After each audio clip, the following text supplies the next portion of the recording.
The Murder of Sir Farif. A Nirav Neil Mystery. Old Delhi, 1992. The fog that night was not ordinary. It did not drift, it pressed. Thick, damp, and deliberate, it slid through the lanes of Old Delhi, coiling around shuttered shops and broken streetlights, slipping into cracks where secrets lived.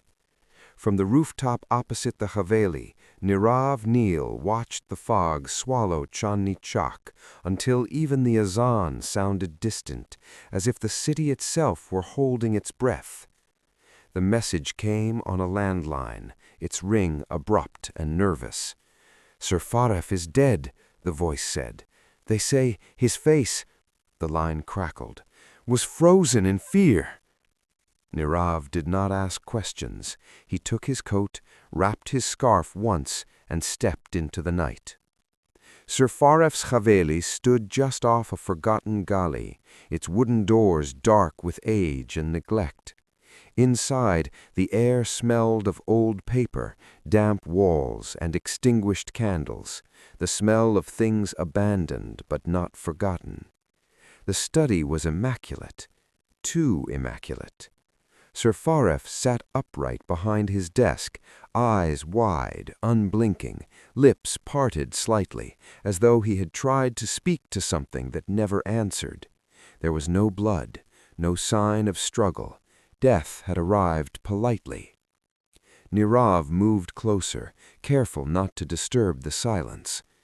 "This was not violence," he said quietly to the inspector beside him. "This was patience." On the floor, barely visible beneath the desk, ran a thin trail of dried mud from the open window to the writing table. It stopped a hand's length from the chair. Nirav crouched, rubbed a pinch between his fingers. Yamuna River mud, but mixed with grave soil. He straightened. The ink pot on the desk stood uncapped. The pen lay beside it, exactly aligned, as if placed with care. Nirav lifted it using a handkerchief.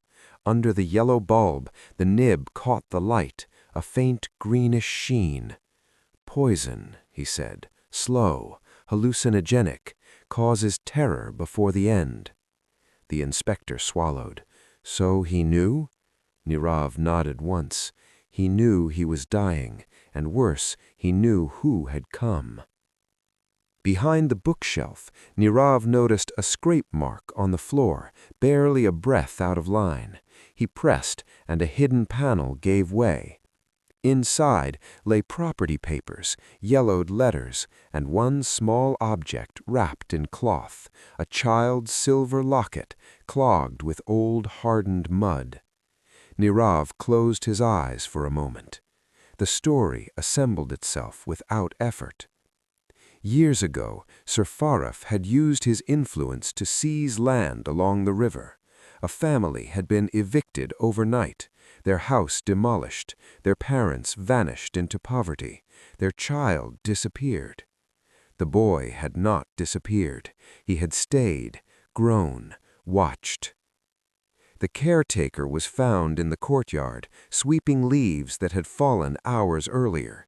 He did not run when Nirav approached. "He saw me," the man said softly, before any question was asked. "When the vision started, he saw my face, and he remembered." "You poisoned the ink," Nirav said. The man nodded. He liked to write at night, letters, confessions he never sent. "And the mud?" The caretaker replied. "I wanted him to think of where he buried us."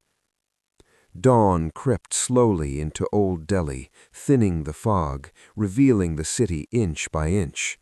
The Haveli felt lighter, as if something long trapped within its walls had finally been released.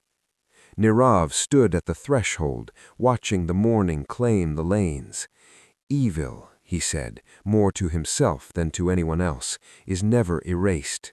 It waits, it settles into walls, and sometimes it forces the guilty to write their own end."